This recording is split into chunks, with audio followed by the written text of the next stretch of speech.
I'm your host, Scary Pops, and everyone loves a good scary story to tell. Well, I've got a few of them that I'm going to bring your way that'll give you the chills. Let's get started. Monsters under the bed. A father went to say goodnight to his son, as it was routine since he knew his son would have trouble sleeping. It was a sort of silent tradition between them, one he never forgot to attend. The room was dimly lit by their lamp. The father could clearly see there was something unusual about the kid tonight. He looked the same, just had a huge grin that drew from ear to ear. "You okay, buddy?" he asked. The son nodded, still grinning, before saying, "Daddy, check for monsters under my bed." The father chuckled and got on his knees to take a look. And there under the bed was his son, his real son, pale, trembling, and scared to death. He whispered, "Daddy, there's someone on my bed." "You didn't turn on the lights." Best friends Meg and Samantha share a room in the college dormitory. One night, Samantha goes out to party with her date, while Meg decides to keep studying for the upcoming midterm exams. When Samantha comes back from the party, the lights are all turned off. She doesn't switch them on as her friend is asleep. Early the next morning, Samantha goes into Meg's room to discuss the exams. As Meg lays silent, Samantha hesitantly uncovers her face to wake her up. Horrified, she looks at Meg's face, which is black and blue, and she falls to the floor in shock.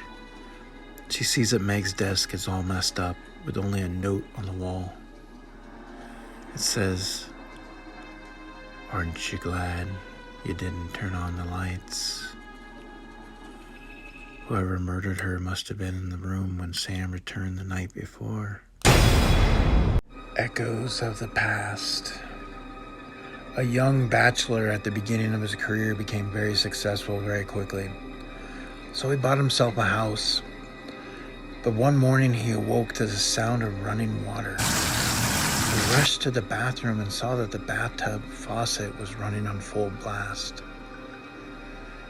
He didn't know what to think by this, and because he lived alone, and well, a week later it happened again. Only this time it wasn't just a faucet, it was all the faucets in the house.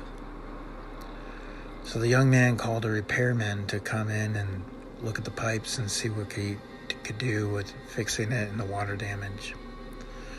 But as it turned out, the pipes weren't broken. The repairman, he was a local. He was very shaken, and the bachelor said, "Well, what's wrong? What's going on?" He said, "Well, the woman who lived here before you, she drowned in the bathtub." The pizza delivery. I worked at a pizza place and worked as a delivery driver. And because of school, I worked late shifts. It was Friday night, and I returned back from my break. And the place closes at 1 a.m., so we stop orders around 12 a.m. And about 11:30, my two friends and I started to clean up. But the phone rang, and a man asked if he could order pizza still. I said, "Yeah," and he gave me the address to deliver. And about 15 minutes later, I boxed it up and headed out. The address was more than 10 minutes away, and as I was driving, I pulled up behind a car that was stopped at a stop sign, and this was on an empty road. So I waited a little and looked around to see why he was stopped. Then I honked the horn, but the car didn't move. So I decided to pull around him, but just as I did, he hit the gas and took off. So I just figured it was someone just trying to be a jerk and having fun. And as I continued on, I came up on the same car, and they were pulled off on the side of the road with no headlights on. And as I passed the car, I started to feel uncomfortable. I kept checking my mirrors along the way. But finally made it to the house and brought the pizza up and knocked at the door and waited. Then an old lady answered and asked me, like, what are you doing here? I'm delivering pizza here. And I recited the address, but she said, no one ordered from here. So I thanked her and headed back to my car. This wasn't the most uncommon thing to happen, as sometimes you get the pranks or somebody just happens to give the wrong address. So I figured I would get out of the driveway and have my friends call the number to confirm the address.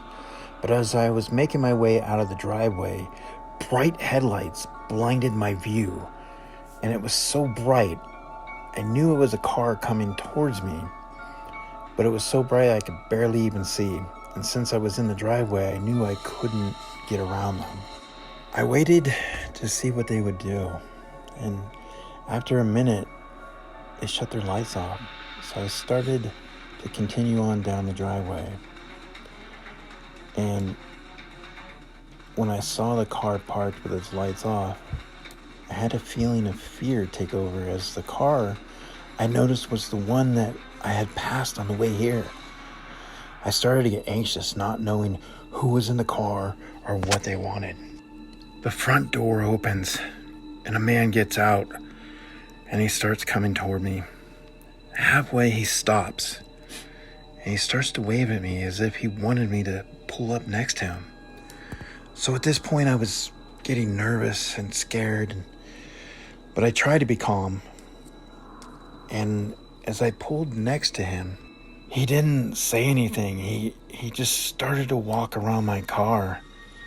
And then he stopped at the trunk. As I looked into the rearview mirror to see what he was doing and why he was just standing there. Then I start to turn my head around and I focus on the car ahead of me. And the other doors start to open. And 3 other men start sprinting out towards my car. My heart is racing and fear has set in. I stomped on the gas and floored it. I almost hit them, and then I swerved and almost hit a few trees, but I was able to get back onto the road. No one else was on the road but my car, and as I looked into the rearview mirror, I could see the car coming, starting to make its way towards me. I had to get somewhere. I had to get somewhere not so isolated. But after 30 seconds, they turned off a side road.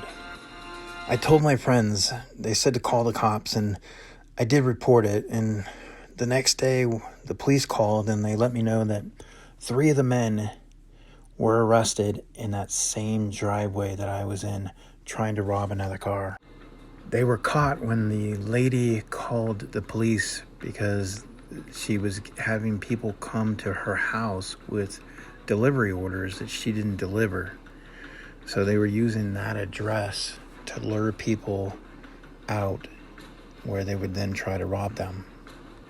Since the house was surrounded by a forest and trees, one of the men was able to run away and escape, and there was no reports on if he had been found to this day. So the next time you find yourself driving on a isolated road, delivering food, and the person that answers the door says, I didn't order it, you best get in your car and take off fast.